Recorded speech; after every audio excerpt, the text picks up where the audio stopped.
Hi, I'm C.S. Lakin, and thanks for joining me today on this session about scene structure. I work with a lot of writers all over the world. I've been copy editing and critiquing manuscripts for about 15 years. I do about 200 manuscript critiques a year, so I read a lot of scenes. And I see a lot of the same problems in the scenes that I deal with and that I work on. And I want to talk to you today about some tips on how to write great scenes and how to determine what type of scene that you're going to need. And I hope this information is going to be really new, unique, and helpful to you, because I think scene structure is one of the most important elements of writing a novel, but it's also one of the hardest things to do well. So we're going to cover a few different topics today. I want to get into some basics, and I'm going to give you some ideas that I use for writing my scenes and see if they're helpful to you. The first thing I want to talk about is basic scene structure and today's reader. Back in the day, when the dinosaurs roamed the earth, back when I was first writing many years ago, novels were mostly narrative. They were long exposés of information dumps and backstory. All you have to do is pick up a James Michener novel, for example, like Alaska, and you'll see the first 100 pages or so are about the geology and the formation of the earth way back in the beginning of time. I mean, none of this is how we write novels today, because today's readers have been influenced so greatly by television, movies, even video games. What we're seeing is a real propensity and interest in cinematic technique, basically. Novels today have to be like movies. They need to be cinematic in the sense that the scenes have to feel as if we are watching them on the movie screen. And so when I sit down to write a scene, that's exactly what I think about. I think about, how is this going to open? How does the scene open? And what am I going to see? What's the first thing I'm going to see?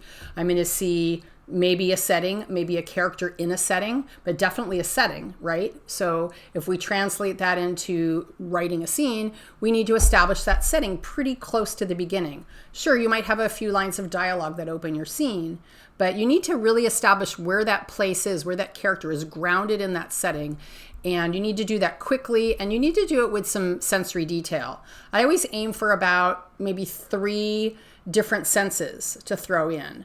And also the sensory detail that you share, of course, needs to be in point of view. What do I mean? Well, you're in your point of view character's head for the entire scene. And this is something I really want to drill into your brain through this little session that we're having here. And that's that scenes are in deep point of view. It's really rare today to see omniscient writing or distant point of view. And again, this is because readers want to go deep cinematically into the characters.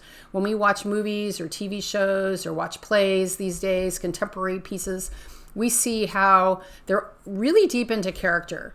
You don't have a narrator that's sort of sitting back in the wings kind of telling you about everything. You're actually in the character's senses. You're seeing through her eyes. You're feeling through her gut. And all the things that are being experienced in the scene are coming through that character. So when you're in deep point of view in a scene and you're starting that scene, you're immediately going to show the setting by or through the character, but not just through that character's eyes. You need to make sure the setting is conveyed through that character's voice, how she talks and thinks, and also through her mood. And this is really important because we're going to get into those 3 M's of character setup, which is mindset, mood, and motivation. But for now, I just want to touch on this bigger picture. And this bigger picture is all about setting the stage for your scene so that you immediately establish your character, whoever the point of view character is for that scene. And the rule is you can only have 1 character per point of view per scene, meaning that you can't go head hopping within a scene. And you can certainly do a scene break and switch to another point of view character, that's fine. But within 1 scene, you need to stay in that 1 character's point of view. So if you didn't know that, I hope you understand that. That's really important. And what does that mean? When you're in a character's point of view, one way to picture it is grab a toilet paper roll and look through that hole, right? So anything that the character can see through that toilet paper roll can be included in your scene. You can't say, George was sitting thinking about his best friend Amanda, and Amanda looked over at him and was thinking, oh, I hope George isn't thinking about me. That's kind of a lame example, but the whole point being that when you're in George's point of view, you can only show what George is thinking. He can guess what Amanda is thinking. He can observe Amanda and see her expressions, see her gestures, make up or imagine what she might be feeling in that moment, based on how well he knows her or fantasies about her or whatever, but he can't know for sure. He can only guess. So when you're in point of view and you're dealing with your character and you're setting up the setting, you need to first think about, what is my character's frame of mind? This is one of the 3 M's, the mindset. What's the character's mood? And the reason this is important is it affects your word choice. It affects the way you write sentences and the way you set up the scene, the feeling and the mood of the scene. It really should reflect what the character is feeling. It shouldn't sound like Joe, author, is telling you about this character and telling you about the setting, right? So everything in a scene needs to be coming through your character's senses. So as I mentioned, I might use like 3 different types of sensory details. I might show, of course, something visual, unless my character is waking up somewhere in the dark or she's blindfolded in the trunk of a car. Maybe she can't see anything, right? So you want to decide which senses you want to use. And one thing that I found super helpful is to understand that there aren't just 5 senses. There are actually more than 20. And I do have a handout on the 21 senses that's drawn from the research and work that Beth Barani has done. If you're familiar with Beth Barani, she's a writing coach. And it's really super helpful to understand that we have way, way more senses than we normally think. And it's really helpful if you as a writer dip into those different senses and utilize them so that you don't always just describe a person or describe setting with visual details. Like George walked outside and he saw a tree and some birds and a garden. That's just so boring, right? But if George walks outside and he immediately senses the feel of the air, the weather, it's sticky because it's humid and hot and he's in the South, that's a sensory element, how your body feels in relation to what happens to your skin, pressure on your skin, sensation on your skin. That's one sensory detail, right? Another one that I like to use a lot is lighting. What's the lighting like? It may be a bright sunny day, but how could you describe the lighting so that it has more of a sensory detail? Is it filtering through the leaves and the trees and dripping like yellow paint all over the sidewalk? Is the lighting in a house, for instance, in the evening? Maybe there's just a little lamp lit in the corner and the person that walks into the room can't see that much. Lighting is a sensory detail. I mean, obviously that's sight, but you can play with that on a much more diverse palette in terms of how to present that light.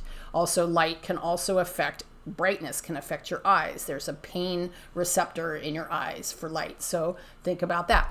So while I'm not going to get into a lot of the detail about sensory input and those 21 senses that we have. So what I'd like to focus on here, as I mentioned, is some basics of scene structure. So we're going to look over a couple different documents that I've created that I use very often and I give out to a lot of my clients. And you can also access these through my website, Live, Write, Thrive, on my resource page. So feel free to go over there and download them. But we're going to take a look at them today because I feel it's so important to understand this cinematic approach to making scenes and to understand that scene structure is all about a capsule of time. It's all about putting your character in a brief situation for a brief moment. And as you move through the story, you just start putting these little capsules of time together. I picture them as like stringing pearls on a necklace. Instead of having these long, drawn out type scenes that go on and then jump ahead 3 days and then move on 3 hours. And they just seem to kind of go endlessly without having a purpose or building to a specific high moment.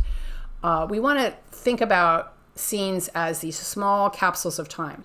And what I do, which I've never heard anybody talk about, but this is my method or my approach to scene structure, is I try to limit my scenes on average to 15 minutes, maybe 20 minutes at most for my point of view character. What do I mean? I mean that from the first line of the scene, if you see where the character is, if they looked at their watch and then run the whole scene through and you get to the last line of the scene and they look at their watch again, that would be only 15 minutes. That might sound kind of weird to you, but that's exactly what makes a great scene, regardless of genre. If you're reading a bestseller that you love and you pay attention to that amount of time that passes, I bet you'll find that on average, most of the scenes in that book will be 15 or 20 minutes. Now, of course, there's going to be exceptions to that because there's times when you're maybe cutting to other characters, other point of view characters during a chapter, and that one scene, for instance, might be just a little clip of overhearing what somebody's talking about. It might only be 30 seconds long. And you'll also see this when you get to faster action scenes and moments, especially if you're writing thrillers and you're getting to the climax. You might find lots of small scenes that are just even 20 seconds, where a character is running across the street and chasing a bad guy, and all of a sudden you cut to the killer and he's hiding, under a barrel or something like that, right? So again, we're talking cinematically, and this is one thing that you can just train your brain to do, is to approach your scenes, whether you're revising a scene or whether you're planning out a scene, to aim for that 15 or 20 minutes. And I will venture to say that if you're having trouble with a scene and it's dragging on and on and on, it's because you're going on too long. And that's only one of the reasons. I mean, there certainly can be more. And I would say that's probably has a lot to do with the build and the high moment at the end that you're not getting to. But we'll get into that in just a little bit.